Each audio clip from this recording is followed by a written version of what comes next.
তো বন্ধুরা, আমি দুপুরে রান্না করছি। দেখছেন পেঁয়াজগুলি লাল লাল করে ভেজে নিয়েছি। এই যে দেশি মুরগি কেটে ধুয়ে পরিষ্কার করে নিয়েছি, ডিম হয়েছে, আলুগুলি লাল লাল করে ভেজে নিয়েছি।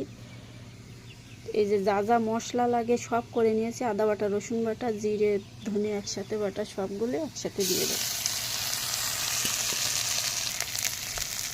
এই যে কয়টা তেজপাতা দিয়ে দিলাম, স্বাদ মতো লবণ দিলাম, পরিমাণ মতো হলুদের গুঁড়ো দিলাম, দিয়ে ভালো করে কষবো। এই যে কাঠের উনুনে কেকে রান্না করে আমার মতো। এই যে মশলাটা কষানো হয়ে গেছে, এবার ধুয়ে রাখা এই মুরগির মাংস দিয়ে দিলাম।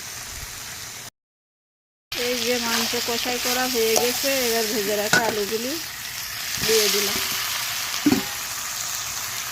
পরিমাণ মতো জল দিলাম। মাংস রান্না কমপ্লিট। এই যে